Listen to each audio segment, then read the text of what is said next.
Look at Part 1. Part 1. A campus radio station is going to be in action. An interviewer is interviewing a man from the university for the survey. Listen to the conversation between them. You now have some time to read questions 1 to 4.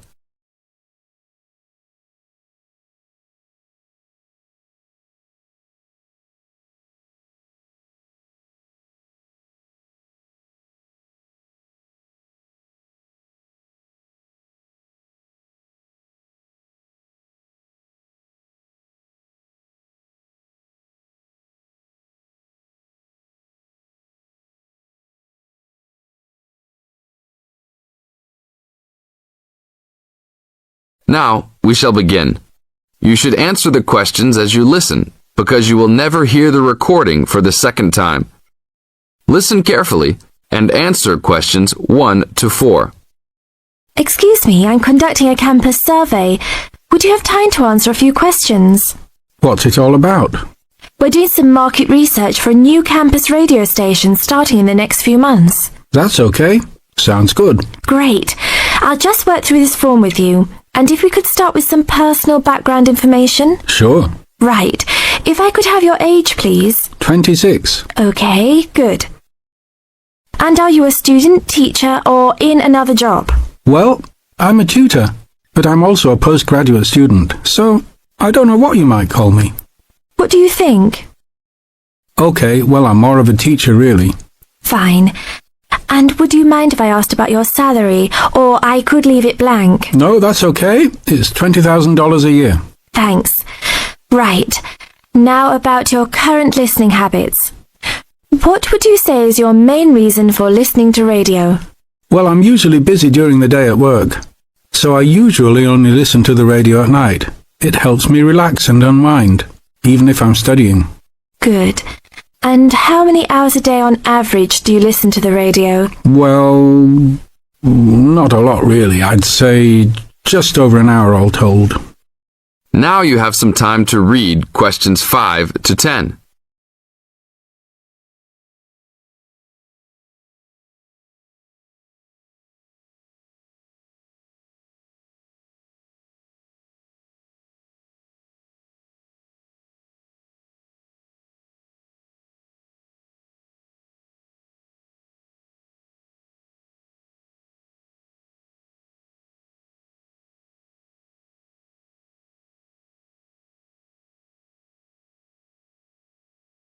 Now listen to the second part of the interview and answer questions 5 to 10.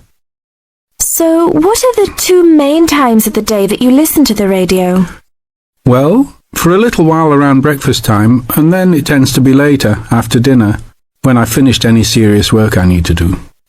And what sort of radio programs do you like? I like the news, but I also like classical music. It helps me to relax. Fine. And turning to the new campus station, which type of programs would you prefer? I think the existing radio stations cater for my need for news. So I'd like to see programs about local information, providing a service to the campus community. And in the same vein, perhaps more for academic viewers, some lectures or relevant programs. I see.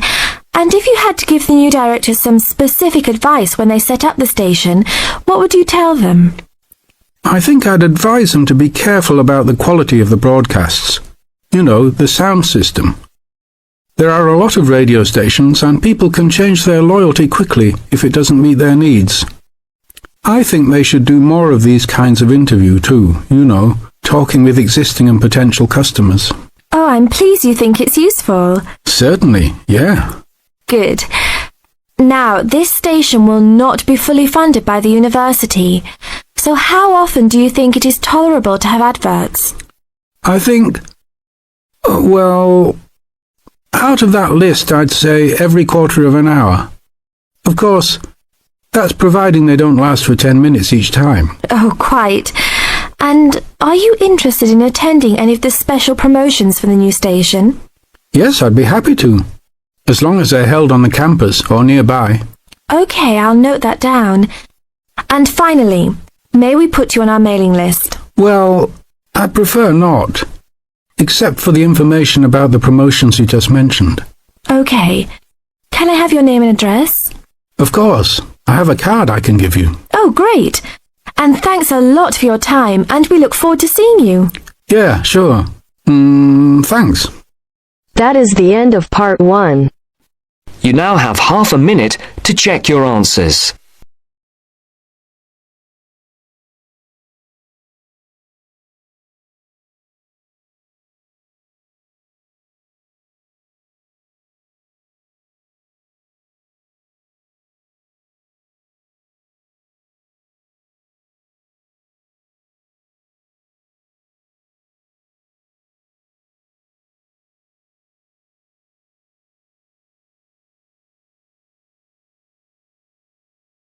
Now turns to part 2. Part 2. You'll hear a lecturer talking to students about a printing process. First, you have some time to look at questions 11 to 15.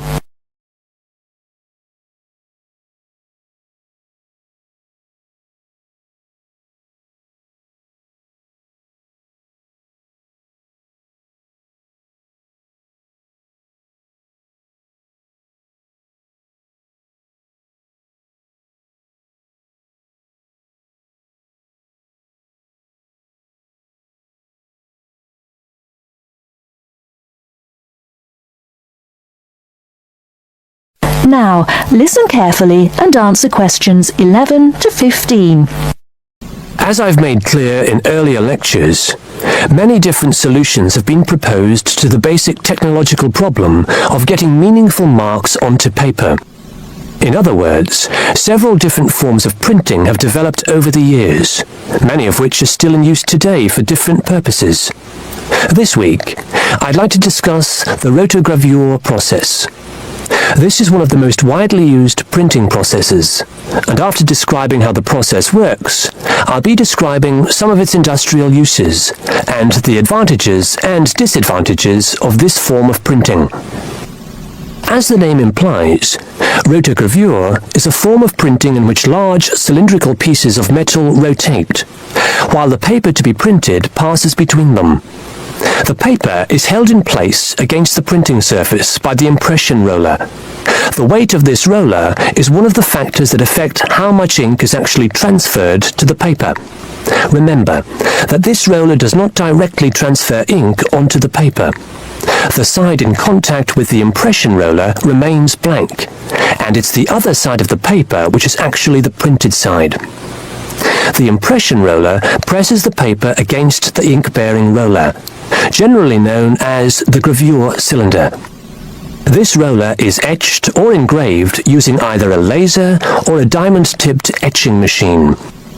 This creates a large number of tiny holes in the surface of the roller which hold the ink. The depth and size of these holes determines how much ink is picked up from the ink fountain, which the whole printing assembly rests in. How much ink is picked up, in turn, determines the density of the image produced. As it rotates, the lower roller picks up more ink on its surface than is required, and this needs to be removed before contact with the paper. A flat edge, called the doctor blade, scrapes against the surface and removes all ink which is not in one of the holes on the surface of the lower roller. This should lead to a clean image. Before you hear the rest of the talk, you have some time to look at questions 16 to 20.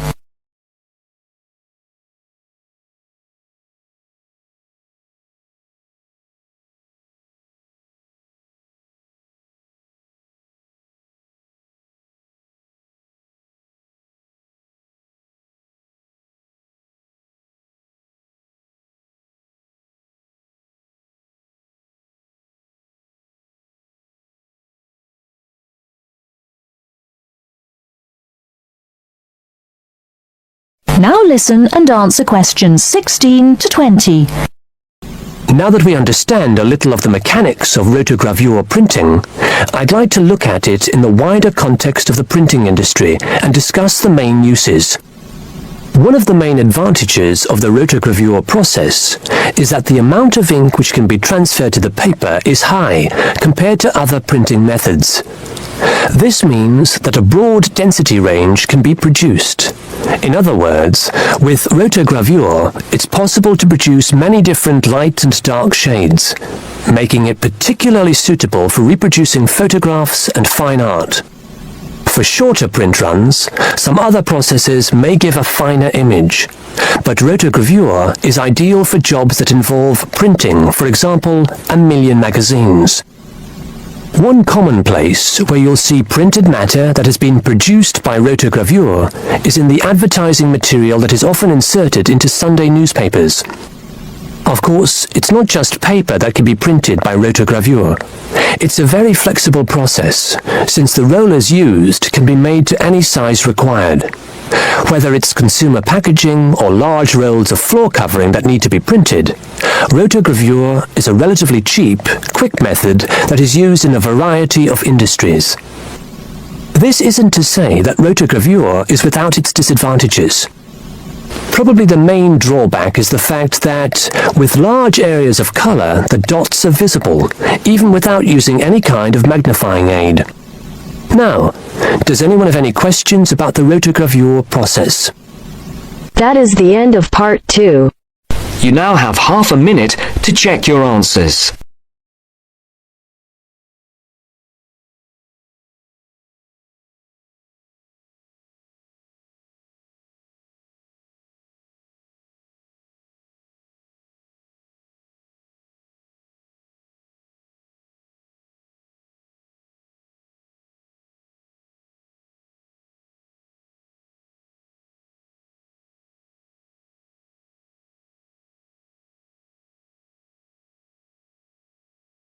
Now turns to part 3. Part 3. Richard Murray, a zoologist and popular TV personality, has been giving a talk on endangered species of wildlife to members of the Young Conservationists Association in a small town in the south of England. Listen to the extract from the discussion he had with 2 of the young people after his talk. First, you have some time to look at questions 21 to 25.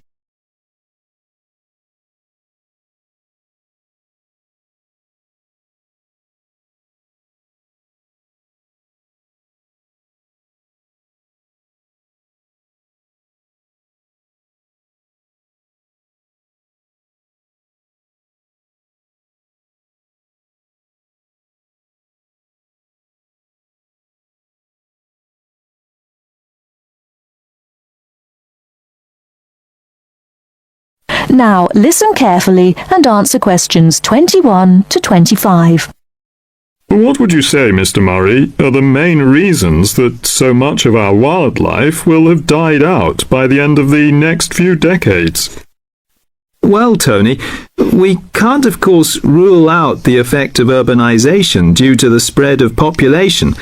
But apart from that, I believe there are 2 reasons which, in a way, are like the opposite ends of a piece of string. If you tie a knot in that piece of string, you end up with a circle, and whichever way you go round, it's going to turn out to be the same. I don't think I quite get that, Mr. Murray. Well, let's put it another way. It's rather like a film. You've got the good guys and the bad guys. They're pulling in opposite directions, but when it comes to the final showdown, it's hard to make out which is which. What are your 2 reasons, Mr. Murray? I call them greed and caring. Greed and caring? Yes, I know they don't seem to have much to do with one another, but think about it. The motive of greed is pretty obvious. In the course of the next few months, thousands of baby seals will be bludgeoned to death before they're even weaned from their mothers. What for? For the sale of their skins at inflated prices to please the vanity of a few and line the pockets of the killers. Crocodiles will be slaughtered to provide shoes and handbags for the rich.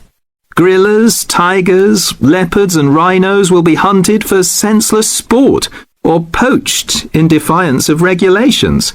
Their skins, their horns, and their magnificent heads will be used as trophies to decorate someone's living room floor or walls. That's terrible. Yes, but it's not all. The whale, probably the most impressive and certainly one of the most intelligent sea mammals in creation, will be cruelly hunted and harpooned to make more money for the profiteers. The dolphin, the sailor's friend, will be indiscriminately battered to death at so much a head on the grounds that it is taking away the livelihood of a few fishermen by consuming the fish in its natural habitat. But surely, Mr. Murray, we do have to keep warm. We need whale oil and ambergris. Fishermen have to make a living. Part of what you say is true, of course, Tony, but we shall have to enforce far stricter controls if future generations are not to find themselves in a world devoid of wildlife as we know it. Well, I see what you mean about fur coats and crocodile handbags, Mr. Murray, but I don't understand what you mean by caring. That can't be bad, surely. I mean, I thought we were supposed to be living in a caring society. Well, so we do, in a way. The trouble is, there are so many well-intentioned people who start out with the best possible motives of trying to protect or immunize us from this, that, or the other in the most effective way, at the quickest possible rate. But in their enthusiasm, they lose sight of the long-term consequences. It's only very gradually that the danger to other forms of life, including humans, comes out. Not to say leaks out, and by that time it'll probably be too late to do much about it. Take insecticides, for instance. But Before you hear the rest of the talk, you have some time to look at questions 26 to 30.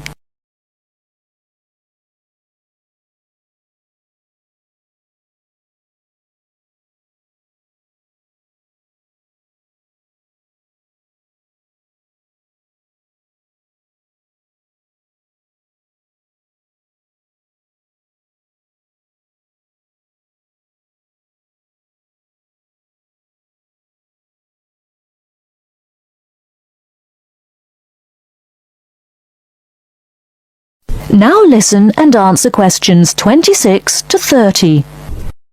But insecticides protect crops from pests. They destroy disease-carrying mites and creepy crawlies like cockroaches. True, but nature has a way of developing her own immunity against insecticides and other pest controls, with the result that the biologists are driven to inventing stronger and stronger compounds, which, though they may annihilate the pest, nevertheless permeate the environment, are assimilated by plant and animal life, and become absorbed by the soil. Countless innocent creatures, the beaver or the mole, for example, are performing a useful task in the natural control.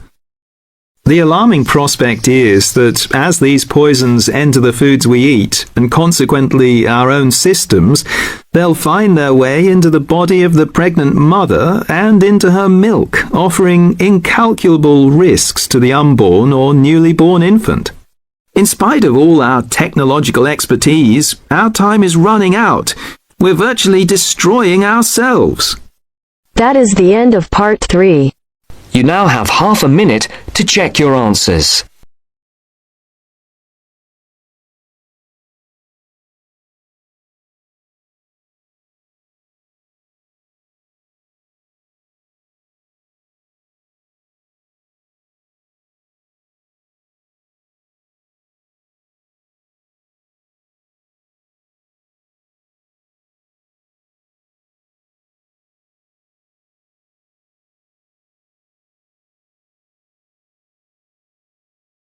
Now turns to part 4. Part 4. Listen to an interview. Mr. Brooks, Mark, Jean and Robert are being interviewed on the subject of friendship. First, you have some time to look at questions 31 to 40.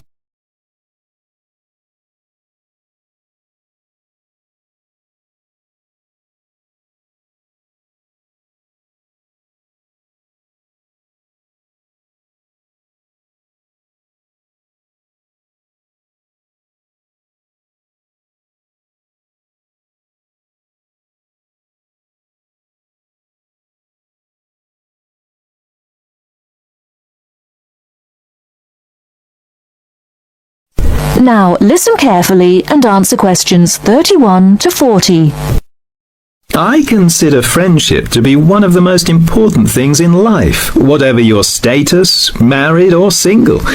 I see too many lonely people around. A lot of us get so involved with material values, family problems, keeping up with the Joneses, etc., that we forget the real meaning of friendship. Which is what, according to you? They say a friend in need is a friend indeed, which is partly true. But a real friend should also be able to share your happy moments without feeling jealous. A good friendship is one where you can accept and forgive him, understand mood, and don't feel hurt if a friend doesn't feel like seeing you. Of course, honesty is an essential part of any relationship. We should learn to accept our friends for what they are. As a married man, do you find your friendship is only with other men? Of course not. Both my wife and I have men and women friends, thank goodness. Although family life is fulfilling, it isn't enough. Both my wife and I get tremendous satisfaction from our friends, married or single, male and female. And we both have our separate friends too. We'd get bored with each other if we had the same friends. You must have a full life. We certainly do. And as I say, our friendship gives us a lot of pleasure. After all, friends should not be people with whom you kill time. Real friendship, in my opinion, is a spiritually developing experience. I've never had a lot of friends. I've never regarded them as particularly important. Perhaps that's because I come from a big family. 2 brothers and 3 sisters, and lots of cousins. And that's what's really important in my family. If you really need help, you get it from your family, don't you? Well, at least that's what I've always found. What about you, Jean? To me, friendship, having friends, people I know I can really count on. To me, that's the most important thing in life. It's more important even than love. If you love someone, you can always fall out of love again, and that can lead to a lot of hurt feelings, bitterness and so on. But a good friend is a friend for life. And what exactly do you mean by a friend? Well, I've already said, someone you know you can count on. I suppose what I really mean is, let's see, how am I going to put this? It's someone who will help you if you need help. Who will listen to you when you talk about your problems. Someone you can trust. What do you mean by a friend, Robert? Who likes the same things that you do. Who you can argue with and not lose your temper, even if you don't always agree about things. I mean, someone who you don't have to talk to all the time, but can be silent with, perhaps. That's important, too. You can just sit together and not say very much sometimes. Just relax. I don't like people who talk all the time. Are you very good at keeping in touch with your friends if you don't see them regularly? No, not always. I've lived in lots of places, and to be honest, once I move away, I often do drift out of touch with my friends. And I'm not a very good letter writer either. Never have been. But I know that if I saw those friends again, if I ever moved back to the same place, or for some other reasons, we got back into close contact again, I'm sure the friendship would be just as strong as it was before. 7 of my friends have moved away, got married, things like that. One of my friends has had a baby recently, and I'll admit, I don't see or hear from her as much as I used to. She lives in another neighbourhood, and when I phone her, she always seems busy. But that's an exception. I write a lot of letters to my friends, and get a lot of letters from them. I have a friend I went to school with, and 10 years ago she emigrated to Canada. But she still writes to me every month, and I write to her just as often. That is the end of part 4. You now have half a minute to check your answers.